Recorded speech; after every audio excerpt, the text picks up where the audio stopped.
Hi everyone, how you doing? Well, it's technically the weekend now, but it doesn't really feel different to the week.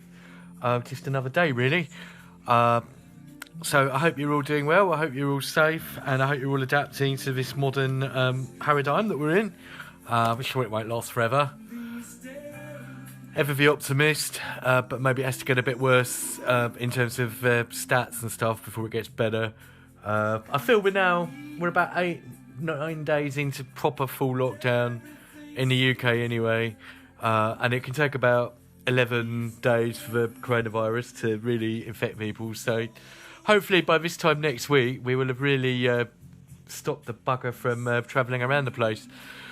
Anyway, you didn't come here for all that. I like to just put a bit of context on where the world is at as I do these. In the parallel universe that I'm exploring, it's 1995, and we are looking at Now 32 today. I've had a good week of doing these. I've done 2 a day. I'm not guaranteeing I'm going to do that every day. I keep thinking maybe I'll take a break, but I then start looking through the track listing and getting some ideas, and before you know it, I'm doing another one. So it's certainly keeping me busy and sane, and on a wider level, you know, this is part of what I call a socio-history project. It's basically about looking back at a good 35, 40 years of music and really kind of analysing which of these songs have had a real lasting impact on our culture as a society. Trying to understand why, seeing if there's any common themes between the songs that have really resonated. Sometimes there's some real surprises. I think Pump Up the Jam by Technotronic, that one really took me by surprise, but it's so popular. So, here we go, without further ado then. It's yet another Queen song. Now, the very first video I did, before I even started to do the nows, was about the Long and Winding Road. And it was about the Let It Be album by the Beatles, pretty much produced by Phil Spector, more or less after the Beatles had pretty much split. And I'm minded of that with all these Queen re-releases. This album, I think it was called Made in Heaven, and it's kind of the Let It Be of Queen, if you like. It's almost posthumous. Obviously, Freddie had died. The rest of the guys were still alive. It's kind of scraps of half-recorded stuff bundled together as a complete album, very much like Let It Be. Is it any good or not? Well, it's nowhere near as good as normal Queen. It's okay. I mean, I'm not hating on this that I'm playing now, and it's kind of nice to have Freddie's voice. But you do just feel it's the sound of like trying to really, really get every pound of flesh they can from the whole thing. And, you know, it's 1995, bordering 96 now. So, you know, we're coming up for 5 years after Freddie died. How long can they keep this going? I'll give this one a pass. But, you know, it's just kind of getting to the end now, I think. Okay, we follow this one up with one that I'm really not going to bother with. Meatloaf, I'd Lie For You, and That's the Truth. God almighty.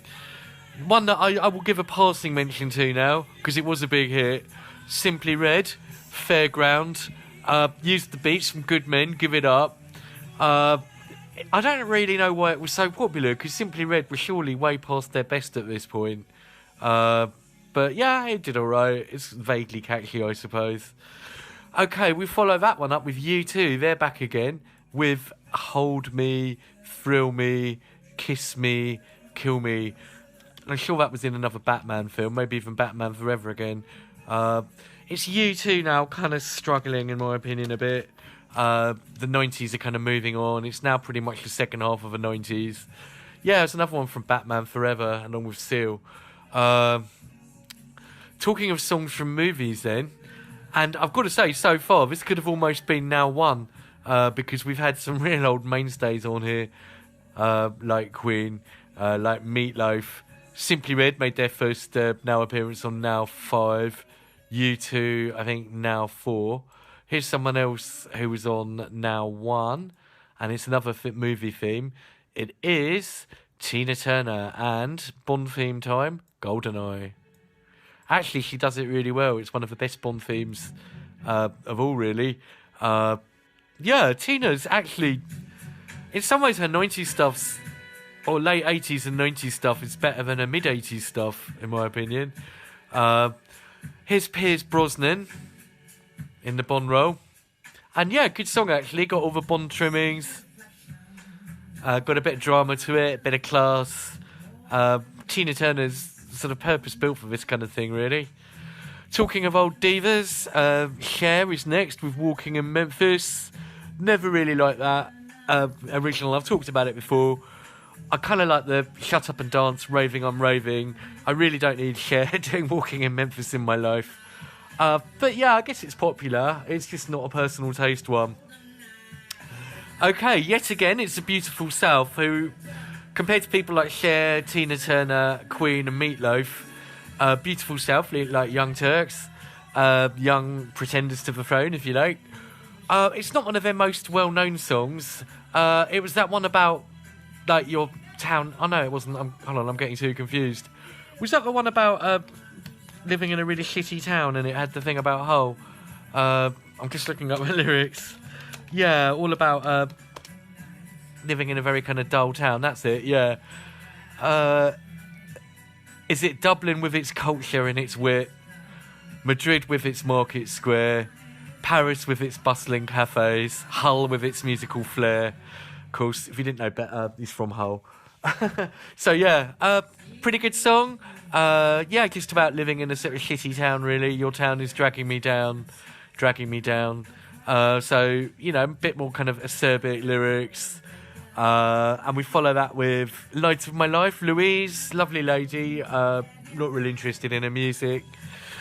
Okay, from Hull with its musical flair, we go to my favourite guy, as you know. I keep bigging him up against all better judgment. But this is one of my favourite songs. It's a really, really good song. Let's stick it on. Actually, no, I won't. Check this one out yourself. It's Jimmy Nail and Big River, which is probably his best song to date, really. It's more in the kind of pop country, bit Dire Straits, because Mark Knopfler was involved, fellow Goldie, and it's a tribute to the time, and it's a really, really meaningful song. It's a big song, really lush song, brilliant chord sequence, great way of a great dynamic song, and yeah, really, really resonant. If you like Newcastle and you're interested in its history, then Big River really does kind of paint a good picture. So yeah, great song, Jimmy. Thank you. Again, Sacred Spirit are next, and I am going to play this one. It's one that I've kind of come back to in recent days because it seems really, really resonant. And it's called Yea Ha No Ha. Hopefully I got the pronunciation right. In brackets, wishes of happiness and prosperity. Now this is kind of post Deep Forest Enigma stuff.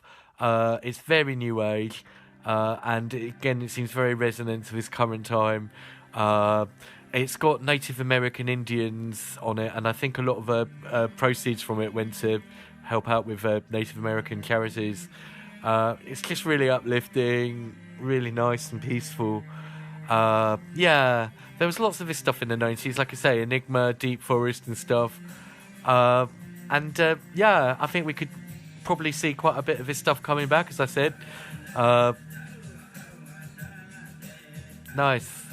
Okay, we follow it up with another one that was for a good cause, War Child, which I believe was for the Bosnian crisis. And it's it was called the Help album, and I think Brian Eno put it all together. Radiohead, a really, really good song, as you'd expect from Radiohead. Lucky, one of their best songs, and for a good cause.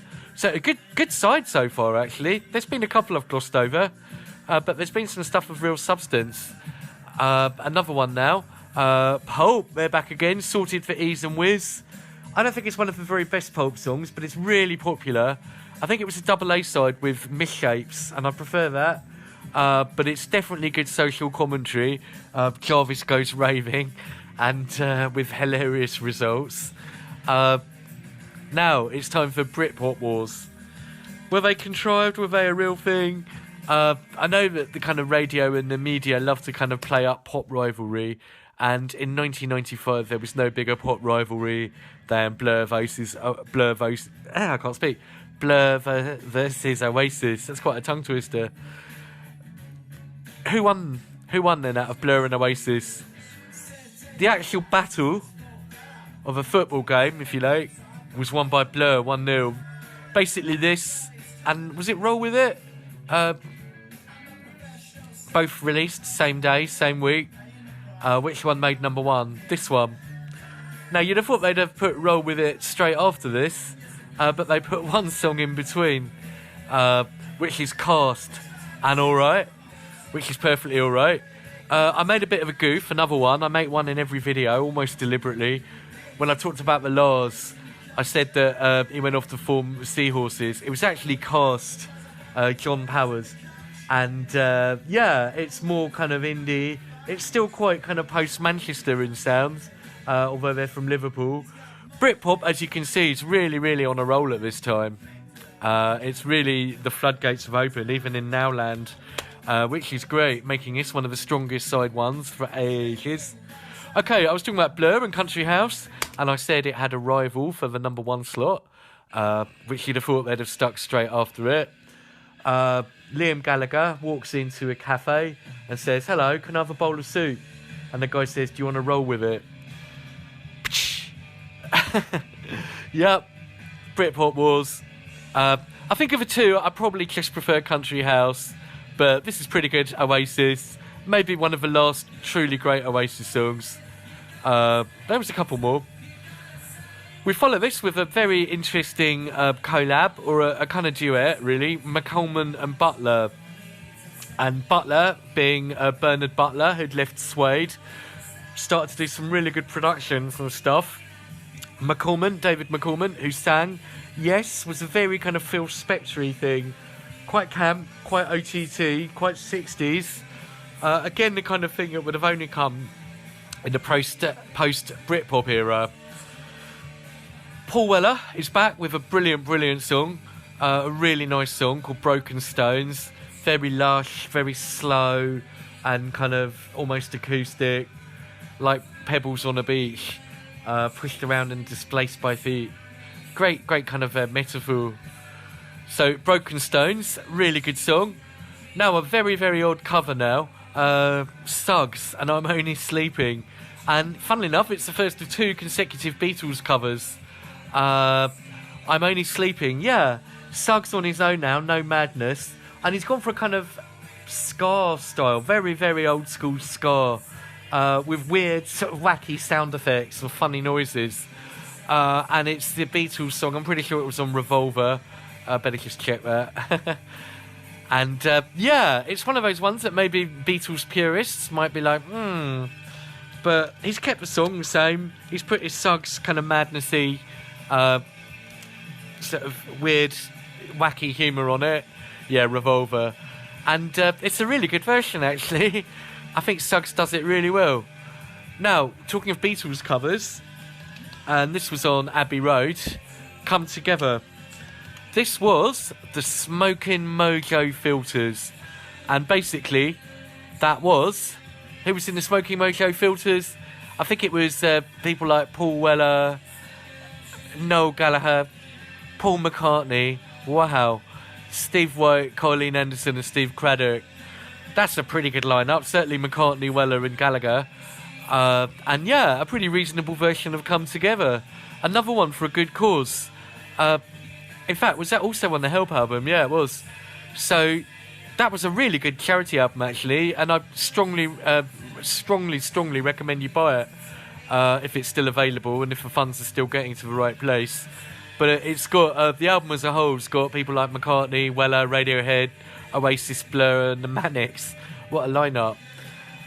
So yeah, great music and a great cause. And it also shows that you can have good charity records. That's followed by Classic Time. Instant Classic Time. And there's already been a fair few, so we're doing well on this album. It is the first and probably most famous song by our next friend, Mr. Coolio and Gangster's Paradise. And I'm interested to see the stats on this one. Come on, technical hit. Let's see how many hits it's had. Wow. 319 million. 319 million hits. That's a third of a billion. Yeah, Coolio. Conscious hip-hop. Stevie Wonder chorus, first of many, many hits, probably the biggest. His career ended up with being on Celebrity Big Brother with George Galloway, I think. Was that the same series? Or maybe a different series? I don't really watch it. Just see bits. Yeah, this is the kind of new generation of hip-hop now. The beginning of the late 90s, I think, definitely. Very kind of anthemic and gospel-y. Another pretty much classic song now. Not really a personal favourite, but I can't deny its classicness. Mr. Bombastic, just Bombastic by Shaggy. Very kind of epochal song. And he's now kind of moving beyond, finally, the old style of dancehall, the old 60s stuff, to more kind of... well, I guess, yeah, second half of the 90s now, just away from that old paradigm and a new kind of dancehall. A little more minimal, less kind of novelty. It's still gimmicky a bit, I suppose. But it's definitely progress from things like Oh Carolina. Now, talking of things that aren't progress, really, Entrance and Set You Free, I think at the time, although it was kind of nominally rave, I think there was something about Entrance that always seemed a bit more pop than rave. And I think that was vindicated by the fact that they didn't follow it up with another hardcore tune. They followed it up with a 70s disco song, Staying Alive, the ultimate 70s disco song in a way. And I was doing lots of DJing at this time, and I perfected the art of mixing between Entrance and the Bee Gees. And it was a good way of getting from modern to 70s, or vice versa. You could do it both ways round. I normally did it in the Staying Alive bit, and you'd just kind of fade across. So yeah, pretty consistent with the Bee Gees song. Ricardo DeForce, who'd done stuff with the KLF, and his inclusion on it really makes me think they followed the manual, which was the book by the Time Lords, Bill Drummond's book, How to Have a Number One the Easy Way. I don't think it quite made number one, but not far off. Okay, 70s disco time again. Shall we play it? Yeah, let's play it. I've done a whole video about this song. I didn't get as far as this remix. My second pilot video, I Feel Love. If you're interested in this song, I do a long talk about it. And I'm going to get the right mix because it was remixed in 95. And it was a really, really good version. In fact, I think it might have even been re-recorded. I think she might have even put new vocals on it. Obviously, classic electro dance. I've done a big, long talk about how it opened up the whole thing. Now, let me do the maths. 18 years later, it's as fresh as ever. The remix, it's a good remix, actually. It's very 95, but it's kept true to the song. It's kept the bass line, which shows how undated it is. Just beefed up the beats a bit, put some kind of trancey arpeggios in there. And yeah, really works. Really, really works. Okay, another one that used the same bass line now, Sunshine After the Rain, Berry. And I listened to it again and I thought it sounded a bit dated. It was a big hit at the time. It's got a great strong chorus. But it just sounds a bit cheap, really, on the production front. Okay, Corona, Try Me Out. Do I really want to try out Corona? I've been moving heaven and earth not to try it out, to be honest. Yeah, no, I mean, it's, you know, Corona, I've said great things about the band.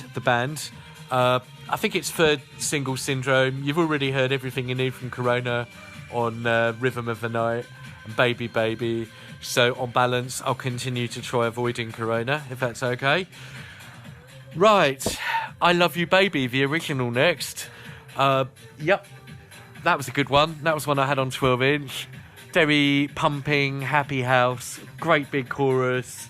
Hardly the best lyrics. I love you, baby. I love you, baby. But yeah, great club song. Very, very 95. I don't know if it's still that popular, but it's kind of a club classic. We have got an anthem now, and I've been hinting at this next one for a long old time. Their first Now appearance was way back on Now 21. In fact, were they on any before that? Were they on Now 13 with I Don't Want to Talk About It? I know that was a big hit in 88. I don't know if it made a Now. But Now 21, Love Is Strange. Here they are now. They've fully gone dance. Todd Terry remix. And it is Missing. Check I've got the right version. Because we do need some beats on this. Otherwise, it's kind of a bit pointless. No. So, in fact, even the original was quite folky. Sorry, but we need the beats. That's why we come to this song. And it's a really good combination now of one of the kind of masters of house, Todd Terry, with, basically folky old Everything But the Girl. Only 1 million views. I thought it'd be way more than that. It could just be lost in the glut of remixes. The haunting, down-tempo kind of style of house music. Tracy Thorn in good voice. Good lyrics, quite haunting and kind of sad. Just a good combination, really, of good beats and a good song. Massive hit. We follow that one up with Eternal, Power of a Woman. Not bad, kind of girl power stuff. God Almighty, another Soldier Soul song. I didn't realise quite how many songs they kept putting out throughout the 90s. I really thought they'd had about 3 hits and then stopped. But no one's ever heard of any of these songs. La La La La, Hey Hey Hey, the Out Here Brothers. Don't Stop, Wiggle Wiggle, Boom Boom Boom, La La La, Hey Hey. Not too bad, I suppose, but, I'm really only going to listen to Boom Boom Boom. And I don't think it was a very big hit. Ditto, Big Time by Wigfield. If I'm listening to Big Time, it's going to be Peter Gabriel. Wrap Me Up, another third single, Euro one. I think we should put a limit on Euro bands. I think we should say you're only allowed 2 singles. Then you legally have to split up. Social isolation. Because I think very, very rare that a Euro band can do more than 2 good songs. There might be a handful. I think Capella managed about 3. But yeah, really speaking, after about 2, they just this pointless. Okay, it's classic time now. Got to get the right remix, because I know for a fact the remix on the Now version was not the remix that I really, really liked. There's a million different remixes of it. I'll stick on the 3-minute one because I don't want to break the speakers. But let me tell you, if you really want to enjoy this song in its absolute peak form, you want the tweaking acid funk version. Josh Wink, Higher State of Consciousness. It's a love it or hate it one. I'm in the love it camp. I put it up there with Age of Love. It's one of the best dance tunes of all time. Yeah. And for me personally, this is really me getting into this sort of kind of music now. Just heavier, harder sound. And it's the climax. It's the build-up. It's just such a good way of doing it. I think they kind of have a build-up on this 7-inch mix, but clearly on a radio edit, you're not going to go anywhere near as high as you are on the kind of full-on 12-inch. Just a classic techno-y, trancey song, really. Followed up by another classic, really, really string of classics here. Wild Child, back once again with a Renegade Master. Again, it's been remixed umpteen times. I don't really have a favourite remix. I think they're all good. The Now one was a pretty good version of it. And yet another classic now. Three real classics on the trot. And another absolute paradigm shift. We've had MB and Incredible, which introduced jungle. But ladies and gentlemen, for the very first time on Now That's What I Call Music, I present drum and bass. And it's another one that... Actually, would we call Baby D drum and bass? Not really. But this is Goldie, Inner City Life. DMB has arrived now. DMB has landed. At the same time this came out, there was stuff like the Logical Progressions album. So it's very much the roots of DMB. Intelligent, post-hardcore, breakbeat music. Totally different aesthetic. Totally different kind of chord sequences and stuff. What can I say, really? Goldie, a man of immense talent. A real renaissance man. I think he was even in EastEnders and the Bond film, wasn't he? So he's an actor, he's a producer, graffiti artist. I don't really approve of tagging and stuff, but murals are okay. But yeah, this is just great. This is really, really good. Paved the way for, me to get really into DMB after I'd sort of done with Hard House. DMB was next. And I've got loads of DMB mixes up there, got some Goldie in them, and just brilliant, timeless stuff, really. No pun intended. The album was called Timeless. Okay, from very, very good to very, very shit, and a really unbelievably bad remix of the Human League's Don't You Want Me. If you only judge the Human League for their appearances on Now albums, you'd think they were really bad. All the best Human League songs kind of missed the Now albums, really. There's really no need for this awful Euro remix of Don't You Want Me. Just stick with the original, really. Can't go wrong.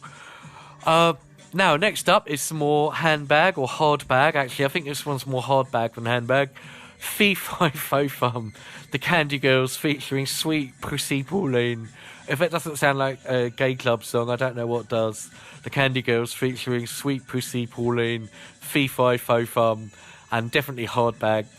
Another good club song, I believe, Happy Clappers, bit more gospel-y, Happy House. Shall we stick it on? Because we're nearly at round-up time. I don't really want to cut Goldie short. Only 2 more to go, and then we'll do the round-up. And there's been an awful lot on this one, actually. It's been a really good volume. So, yeah, we've got Dreams by Wild Colour, which is the old Fleetwood Mac song. Loads of people done versions of it. I don't think there's anything particularly stand out about this. It's quite nice. It's actually a good song that if you stick to the song, you won't really go too far wrong. And more kind of quasi happy hardcore from Evoke and Runaway, which follows on from Entrance and Set You Free. It's got some kind of hardcore-y stuff in it. It's pretty commercial. It's not like real happy hardcore, but it's borderline. So, Now 32, end of 1995, and it's the second. Now 30 was pretty shit. It was okay. I'll give it a 6 or 7 out of 10, actually. It's not shit. I'll give it 7 out of 10. Now 31 gets an 8 or 9 out of 10. Now 32 also gets an 8 or 9 out of 10. So we've had 2 really strong albums in 95. Dance music is very much at the top of its game. Britpop's really come into its own. Reggae's kind of on the decline in terms of quantity, but there's less gimmicky dancehall stuff, and the few reggae songs that are doing well now are actually way better. So let's go through what's a real classic. I hate to say it because I don't really like it, but I think Fairground by Simply Red's still fairly well known. I don't think it's very brilliant though. It's GoldenEye as a Bond theme, possibly a bit. Walking in Memphis by Cher, again, I don't really like it. If the song's a classic, it's probably the original. Big River by Jimmy Nell, not a classic as such, but I think it's a really good timeless song and it's an important song. So in fact, we've not really had many classics. Lucky by Radiohead's good. Radiohead fans will love it.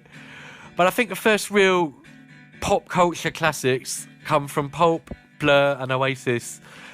Sorted for Ease and Wiz, Pulp, Country House, Blur, and Roll With It, Oasis. Those 3, definitely. For musos, Paul Weller, Broken Stones, couple of Beatles covers, great versions, and great originals, I'm Only Sleeping and Come Together. Right, in popular culture, again, Gangster's Paradise, Coolio, hell yeah. Boombastic by Shaggy, hell yeah. Staying Alive and I Feel Love, both classic 70s songs revived. Both adequate remixes, but the originals are still the best. Missing Everything But the Girl in the remix form, absolutely. I think I Love You Baby, moderately, the original. Higher State of Consciousness, Josh Wing, absolutely. Renegade Master, Wild Child, absolutely. Goldie and Inner City Life, abso-fucking-lutely. This one, I think, relatively, I believe, Happy Clappers. So we've got a good 10 songs on the A list here and another good 10 on the B list. I'm at that about a good 20 songs plus, maybe even 25, 30. Not many real stinkers on there, to be honest. A few that I've glossed over, but not many that are offensively bad, which is really nice, actually. So it's way less gimmicky, this. It's a bit more credible. It's still got its AOR. You kind of expect that with her now. You get all the kind of AOR granny stuff at the beginning, and you just kind of play that on to keep the rest of the family happy, if you like. You get them with you get them on board, and then you kind of slowly go a bit more experimental. And if they're still with you by the end of side 2, you get to stick on Goldie and stuff. So it's worth sticking at it. It really is with these, and it's worth digging. It's worth just trying some songs out if you've not heard them before, just giving them a go. And I promise you'll find something in there you like. So yeah, Now 32. I've already checked out Now 33. That's going to be good as well. I'll probably do that one later today. So yeah, time to upload, time to get it up there, and time to let you guys have a look and see what you think. Thank you very much indeed, everyone. You stay safe. See you later.